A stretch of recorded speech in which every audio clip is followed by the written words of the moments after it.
I honestly have no idea what to do anymore.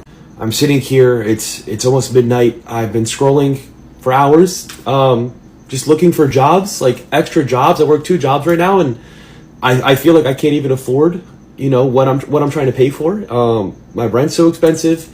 I go to the grocery store today. I get bread, peanut butter, jelly, and milk, and it comes out to almost $18. $18 for sandwich ingredients without any protein and milk. I mean, my phone bill's expensive, gas is expensive, and I'm just like, man, I'm a 28-year-old. I'm out here in Oregon, and I honestly don't even know what to do. Something needs to change. Something must change very, very fast, or I honestly, I don't know if I'll be able to survive this. I've talked to many people. They're in the same boat. So I want to use this page as a place for people to come support each other and just, hopefully get through this together, because I know it's not just me. We're in this together. It's going to be okay. But we really got to ride this out together. November 16th, 2025, Moody's has declared almost half of the states in our country are in a recession, officially, by definition. And of those half of them are red states who voted for Donald Trump. Many of the blue states are the ones that surround Washington, D.C., and had a lot of federal workers that were let go. And Moody's says that the recession is due to the tariffs, stricter immigration policies that, number one, are creating labor shortages, but also, number two, it's a loss of tax base, because whether Trump supporters want to believe it or not, even undocumented workers pay taxes. Just can't get through their heads. So that loss of tax base is helping to drive the recession. The federal jobs cuts, which are causing high unemployment rates in these 23 states, no new job growth, or very slow hiring. Okay? They get into a lot more, but it's all because of this administration's economic policies. So here we are. But at least we got that ballroom, and at least Donald Trump is throwing these extravagant parties on your dime and my dime. So here's some news. Now, contrary to what the MAGA lunatics believe, the economy is not doing well. The economy is doing, quite frankly, pretty damn shitty. I've got an article here from The Hill. Let me read just a little bit of this to you.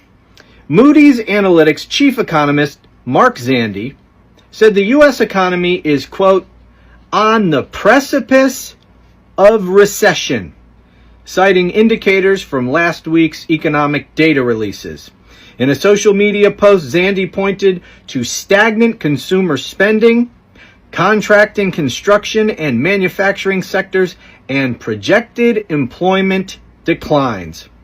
Rising inflation makes it difficult for the Federal Reserve to provide economic stimulus. All of this bad news, this is why Donald Trump fired the commissioner of the Bureau of Labor Statistics. Not just because she published numbers, accurate numbers, that the jobs market is in the freaking toilet, but Donald Trump knows damn well that a recession is coming. He's got people who are telling him this. He knows. And he wants to get ahead of it. He wants to control all the information from the government that is being reported about the economy. He wants to make sure that it is never reported that there is, in fact, a recession in this country. So this piece of shit is going to cook the books. That's why he fired the commissioner, because he had to put a sycophant in there who's going to put out propaganda numbers that he wants put out there. But that's not going to change the reality that Trump is destroying the economy. While we've all been reading the Epstein emails, some very concerning economic news has been reported, and I think we all need to be aware of this. First, in October, U.S. employers announced roughly 153,000 job cuts. That's the highest number of layoffs for the month of October in more than 20 years. And the total job cut announcements so far this year exceed 1.1 million. That's a jump of about 65% over this same period last year. That's not just a belt tightening, folks. That is a labor market warning light flashing. Second, regionally, the picture is even more fractured. The firm Moody's Analytics reported last week that at least 22 U.S. states are already in recession. Those states make up about a third of our GDP. And the third piece of concerning news that was recently released deals with the American Consumer Index. And that is signaling the same distress signs that we're hearing from the other reports. The Consumer Confidence Index edged down in October to 94.6, compared to 109.5 a year ago. Think about it. A year ago, at the election, the economy was a big issue, with everyone saying, oh, they didn't think that the economy was in good shape. And yet, the Consumer Confidence Index was 109.5 this time last year, and it's 94.6 now. The short-term outlooks, income, jobs, business conditions, that fell to 71.5, which traditionally marks a recession. And we have not even yet begun to feel the full effects of the tariffs. Buckle up, folks. It's going to be a bumpy ride. Go love your neighbor. So I've got some bad news, but I've also got some good news. The bad news is that we're probably going into a recession and some dark times as we go through the next year or two, guys, or maybe even more. But the good news is two things. The good news is, one, during this downturn, those looking to buy homes are going to get a chance to get cheaper homes. Like, things will get cheaper. Like, you're going to get buying opportunities for metals and crypto and things like that. We're going to go through another cycle. Okay, so that's the good news. But here's some more bad news, but also good news, right? Try to follow this. What I'm seeing, the only trigger that's going to get us out of this downslide that we're going into is a moment where we all collectively around the world, like the majority, decide that everyone on the planet is our brothers and sisters. That's what I see. So we come out of this as a worldwide family together, and then the worldwide mentality has shifted so that everyone starts treating each other like brothers and sisters, and then we go through a thriving period that our generation and previous generations haven't even seen since the 20s or whatever, right? We're going to go through a huge economic boom, but we have to get to that point first where we treat everyone like brothers and sisters from everywhere in the world, every race, every country, every religion. And if we don't get there, we will just stay down here. That's my predictions. That's my good news. That's my bad news. What do you think about that? Let's see what happens. Breaking news. As of now, 22 states are in an official recession. This means that for a vast portion of Americans, we are facing economic hardship. So don't let economists and Fox News reporters tell you we're fine, we're not in a recession, because we are, and we have the data to prove it. Recession is often characterized by lack of job opportunities as well as persistent economic hardship lasting more than a few months. Current estimates suggest that 60% of Americans are living paycheck to paycheck, and many people are struggling to put food on the table each day. States currently in or on the brink of recession include Oregon, Georgia, and Illinois, where I currently live. There has been a significant decline in economic activity in these states that has lasted for more than a few months. The craziest thing is that the District of Columbia, or DC, the capital of the country, is one of the territories that's hit the hardest right now. But why? Largely because of Trump's economic plan and the tariffs. So many politicians are lying to us right now by saying that our economy is the greatest in the world, especially those on the right. And I want you to know right now that no, you're not crazy. Yes, the economy is worse. Yes, it is harder to get a job. And yes, it is because of the person who is in office right now, as well as various other factors. Crazy, and we're only 1 year into his presidency. A little bit of breaking news, folks. So Moody's are now saying that many parts of the United States are now, by definition, in a recession. And they're saying that the reason for this recession is down to two things specifically. First of all, number one is tariffs and the pressure it puts on the American economy. And also, secondly, because of the restricted immigration policy, there are a great deal of labor shortages in certain areas which are struggling. Folks, the source for this is Bloomberg. My name is Nick. Let me know what you think about this in the comments. Hey guys, thanks for clicking to watch today's video. Half of America is broke and is living from paycheck to paycheck, and this is because of the hard economic times. And actually most of the people right now are in silent recession. What's really going on? We've prepared this video for you. We do not own the rights of this video. They belong to the original owners of the video. Let's dive in and listen to what people have to say about this recession thing. According to this article, half of Gen Z is spending no money on dating, not because they don't want relationships, because they literally cannot afford them. And this article talks about how we're in a romance recession, and I think a lot of people feel that in the way they feel about dating right now. And I think part of it is money. People cannot afford to date. And I've talked in the past about how we can't afford friendships because it's so expensive to go out and do things, and it just feels like every single thing costs money. And so it's been very hard for people to maintain their relationships because of that. So I think we're seeing a lot of people opting out, not because they don't want connection, but because connection has in many ways been monetized to the point of inaccessibility. And I think a lot of people feel like they are kind of almost locked out of the opportunity to date because they don't feel like they can afford that. And in a lot of my newsletter articles, I talk a lot about what happens when things become too expensive, how that reshapes culture and reshapes how we relate to one another. And obviously dating typically costs money. That's kind of been a fact for a while. But I think what's changed is the kind of disappearance of affordable spaces, third spaces, where you could meet somebody organically or go on a date organically and it wouldn't cost like $100 for dinner or something like that. And on top of this, we have dating apps that are really pushing you to pay for a higher subscription tier, which is just another part of like the idea of monetizing connection. And very similar trends are happening in like friendship circles as well. And all of this just leads to people being more isolated, which creates more economic pressure because loneliness is expensive. It often leads to people spending more, which makes connection less affordable. And so I think we're just seeing this like death spiral of the financialization of our social lives, right? Like connection costs money. People without money are becoming more isolated. Isolation creates mental health problems. Mental health problems can reduce your earning capacity, and then less earning capacity means less connection.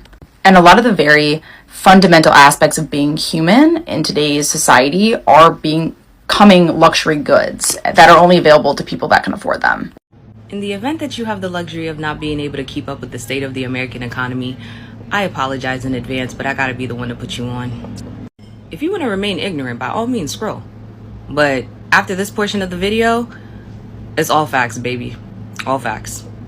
Alright, getting straight into it, we're going to be discussing the recession indicators as of August 2025. Alright, and the information that I'm going to be giving to you is coming from the Washington Post. The name of the article is Long-Term Unemployment at Post-Pandemic High, Straining Workers and Economy.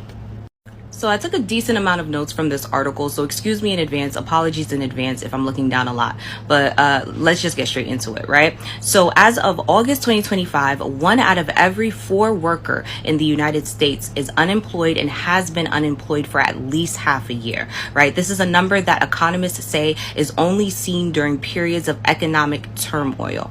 The first indication is employers have frozen hiring because of all of these tariffs that are being imposed by the Trump administration, as well as these policies that are crippling businesses, American businesses. They have frozen hiring. They're trying to wait everything out. They're trying to see the final effects of all of these tariffs and these policies. The second indication is layoffs are rising. Weekly claims for unemployment benefits or insurance has reached its highest level since October 2021. All right. The third indicator is 1.9 million Americans have been unemployed for at least 27 weeks, right? This is the first time in 4 years that there are more unemployed people in the United States than there are jobs. Now, this is the fifth recession indication. The unemployment rate has exceeded 25%. It is officially at 25.7%. Now, this has only happened 3 times since 1950, and it has always happened after a recession. After, not before. The first time that this happened was for 1 month, June 1983, after an inflation-fueled recession. The second time was for an 8-year stretch following the 2009 Great Recession. And the third time was for 1 year and a half after the COVID-19 pandemic. All right? And now we're facing that again. Just to make it very clear, those of you who voted for this man to be elected, for him to be in office, you voted for an administration that has not only been imposing policies that has been crippling American businesses, but tariffs that have been crippling the American economy, to the point where there has not only been massive layoffs, but these American companies that are either struggling to keep their doors open or are so money hungry that where they want to keep their pockets full have frozen hiring. Okay, they have frozen hiring. For there to be more unemployed people than there are jobs available in this country, that says a lot. That's absolutely alarming. But remember, y'all voted for this. Y'all voted for this. All you red states, all you red people, all you MAGA people, y'all voted for this. Now let me introduce another issue with all of this, right? Studies have found that workers who are unemployed long-term are less likely to find jobs than others, right? Compared to others. And it's not because they don't want to find a job, okay? But understand, once you've become unemployed long-term, you start to lose connections. You start to lose contact. Not only that, your skill set starts to be less valued. Not because you haven't put in the work, because you haven't been working. So the growing field, and understand most fields are growing with each season, you're losing touch. You're not there. You're not present. So you're not able to keep up with the times. So when you are applying for jobs and they're asking for certain skill sets, you don't have it available because you don't have the experience. And God help you. God be with you if you are a younger worker or a recent graduate, a recent high school graduate or a recent college graduate, because you're going to have it harder than anybody else. You have it harder than anybody else. Considering just for entry-level jobs, they want you to have a minimum of 3 years experience. Good luck. Now I'm going to share with you some of the testimonies that have been submitted to this article that has been published by the Washington Post, okay? This is the first one. I have 15 plus years in IT. I thought I should be able to step in any job, said Steve Beal, 47 years old, who has been unemployed since March 2024. When he was laid off from a 6-figure job at Best Buy's corporate office in Minnesota. But so far, I've applied to at least 300 jobs and it's all rejections. Even with referrals, networking, resume services, I haven't gotten anywhere. This is the next submission. Felicia Enriquez, a paralegal in Los Angeles, lost her job in July 2024. In the 14 months since, she's applied to hundreds of openings without any success. Local government jobs have dried up. Makes sense considering all of these federal layoffs. And even temp agencies are coming up empty, she said. Her unemployment benefits, $400 a week, ran out in February and she's 6 months behind rent. So far, Enriquez's landlord has been understanding, but she worries about what will happen to her and her 16-year-old daughter when that goodwill runs out. Already, she's relying on food stamps to buy groceries. She says it's getting harder the longer it gets. That's the vicious part. At the beginning, when you lose your job, you have money saved up, you have unemployment, things are okay. But when that runs out, then you really have to worry. And I'm going to be honest with you guys. The unemployment rate isn't skyrocketing. It isn't jumping to crazy numbers. However, the job market has frozen. It has completely frozen. It's at a standstill. It's stagnant, which is just as worse as if the unemployment rate was skyrocketing, because nobody's getting hired. If nobody's getting hired, no income is being made. It's not being generated. You understand? And we have an administration that's over here more worried about paying tribute to one individual than actually fixing the fucking state of the American economy. The American economy that's in the state that it's in because of all of these fucking policies and these tariffs.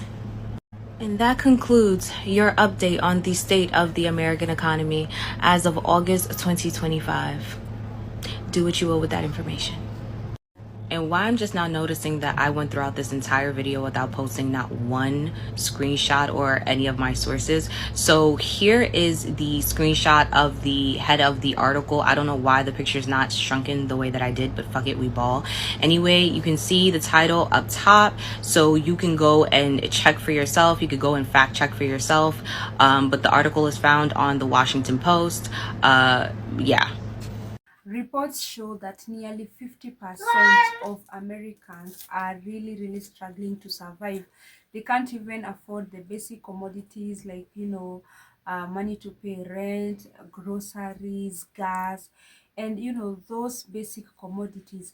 And this actually is affecting mostly those that are in red states, the people that voted for Trump, the people that believed in him and believed in his own policies. And you know what? Those people are saying that this recession is brought about by tariffs and the immigration rates, which have really increased, because when the immigration rates increases, that means that people really lack jobs, and the skyrocketing bills and so much, and actually financial stress that feels like they are in a recession even if the government hasn't declared one officially. So guys, this is really saddening, because most of the families are even skipping meals, others are even working many jobs in order to survive, but still they can't because of the high economic crisis. So guys, what do you think? Are you living paycheck to paycheck, or do you know someone who is living that way? Or what are you doing in order to, handle this situation right now? So kindly drop your thoughts. Don't forget to like, share, and subscribe to this channel.